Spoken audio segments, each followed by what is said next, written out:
man siya sa sulod mo, kag siya ang magapamatod na ikaw anak ng Diyos. Kaya pala, kailangan magautismuhan si Cornelio. Agod ka mapatawad ang iyang mga sala. Kagubay niya mapatawad, puyan siya sa Espiritu Santo. Kaya ang Espiritu Santo ang magpapakilala kay Cornelio ngadto sa Diyos na si Cornelio kang iyang kabataan, ang iyang asawa, ang iyang mga amigo kag-amiga, ang iyang mga paryente, mga anak kayo sa Diyos. Hindi ka pwede maging anak sa Diyos na hindi ka man kilala sa Diyos. Pwede ka mag-self-proclaim nga magambal anak ako sa Diyos. Kung anak ka sa Diyos, diin ang Espiritu Santo. Kaya ang Espiritu Santo lang, upod sa imong Espiritu, ang magambal na ikaw tinuod ka anak sa Diyos. Kung maghambal ka na anak ka sa Diyos, pero wala ang Holy Spirit, ang tawag sa imo, impostor. Hindi ka kilala sa Diyos. Pag wala si Holy Spirit, impostor ka. Kaya mo abot ang takna na tambal ang pulong sa Diyos sa Mateo 7:21-22. Sa katapusan mga adlaw, madamang mag-aingon, Ginoo ko, apan maghambal ang Diyos, mahawa ka mo magbubuhat og kautan, wala akong makakilala sa imo, ug maghambal ang mga damo nga mga tao, sa imong pangalan nagwali kami sa pulong mo, sa imong pangalan nag-ayo kami balatianon, sa imong pangalan naghimo kami mga milagro, nganong wala ka makakilala, apan ang samba sa Diyos, mahawa magbubuhat og kautan, wala akong makakilala sa Diyos. Nga naman, i-claim nila na anak siya sa Diyos, pero wala ang ebidensya, ang Holy Spirit. Si Holy Ato ang gitagaan o reaction guys kining usa ka video sa Wanis preacher. I think murag Hilonggo ni siya, kay Hilonggo man ang iyahang term, no? Iyang giwali mahitungod si Cornelio niya, ang iyang giingon nga si Cornelio kuno gibautismohan kuno sa pangalan ni Jesus, no? So ang ilang pagsabot manggon nga ang bautismo sa tubig ang gamiton ana pangalan ni Jesus. So atong sabot og ayo ang Biblia, ang bautismo sa tubig gitugo ni Kristo diha sa Matthew 28:18-20 nga Amahan, Anak, Espiritu Santo. Mao nay proper nga gamiton sa mga magwali magbautismo sa pangalan sa Ama ug Anak, Espiritu Santo. Kay mao man na ang authority sa usa ka Dios nga nagpadayag sa tulo ka persona. Sa diha nga si Kristo nagpabautismo dito sa Jordan River ngadto ni John the Baptist, imong makita dito ang tulo ka persona nga nag-reveal, nagpadayag nga dunay tingog sa langit, dunay anak nagbautismo sa suba sa Jordan, ug duna poy Holy Spirit. Ug mao na nga sa diha nga si Kristo may uli paingon sa langit, gitugo niya ang mga apostol nga magbautismo kamo sa pangalan sa Amahan ug sa Anak ug sa Espiritu Santo. So mao kana ang authority guys nga gitudlo ni Kristo sa iyahang mga tinun-an.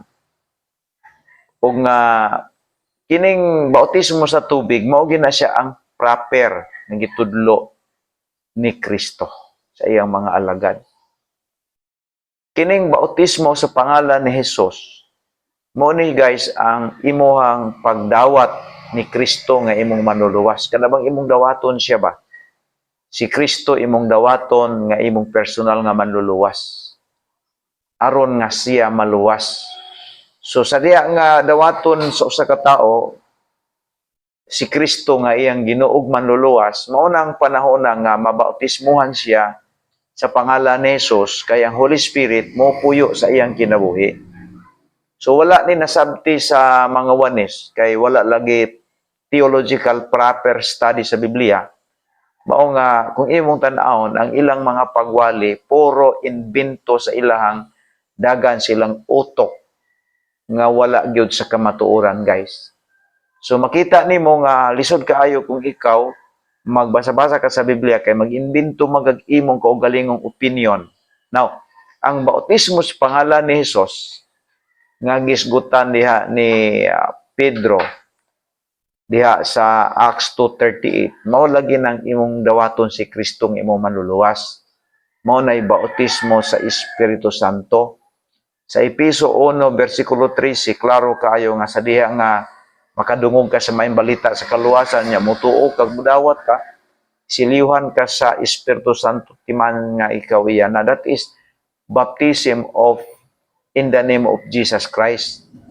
Ingon ang Romans 10 verse 9 nga kung pinagi si mong ba ikaw magasugid nga si Jesus mo Ginoo ug sa kinasing-kasing mutuo ka nga siya gibanaw sa Dios, ikaw maluwas. Mao nang acceptance ceremony ni Jesus Christ. Human ka na bautismuhan sa ngalan ni Jesus Christ, bautismuhan na pud ka sa minister didto sa tubig. Nga ang pamaagi sa bautismo, Amahan, Anak, Espiritu Santo, sumala sa gitugo ni Kristo sa Matthew 28:18-20. So kani guys, dili gini matawag nato nga sipyat tungod kay kining mga paghubad nato sa Biblia, proper ni insubay ta sa hermeneutics. Mailahan man na nimo nga dili mao nga doktrina kay dili naman mo tunong sa uban, no? So ang bautismo sa pangalan ni Jesus mao nang imong gidawat si Kristo nga imong manluluwas.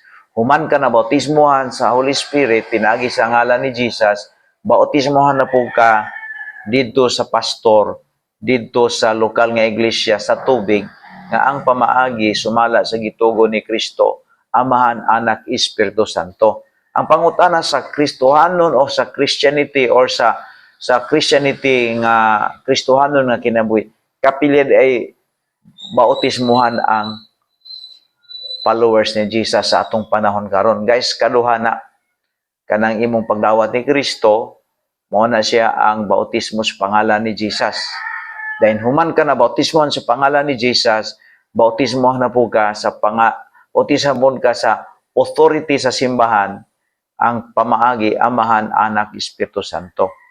So kani nga wanis kay wala lagi ni kabangkaagan sa theological study mo na nagpataka na nagyab-yab ang baba nga ang bautismo kuno sa pangalan ni Jesus niya ang gigamit nila tubig. Ang bautismo sa pangalan ni Jesus mao nang imong padawaton ang tao ni Kristo nga iyang bugtong ug personal nga manluluwas. Ug sa dihang makadawat na siya, usa na pud bautismo sa tubig nga ang pamaagi, Amahan, Anak, Espiritu Santo.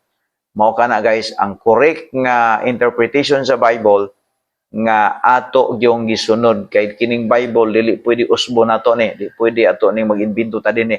Kung unsay na sa Biblia kinahanglan i-implementar o i-apply kay mo kana guys ang trabaho sa tinud-anay nga followers ni Jesus Christ. Mao na nga ang Baptist nagbautismo kami, Amahan, Anak, Espiritu Santo kay mao na gitugo ni Kristo didto sa mga unang Baptist nga mao ang mga apostoles. Okay, salamat kay sa pagtanaw ug maayong adlaw.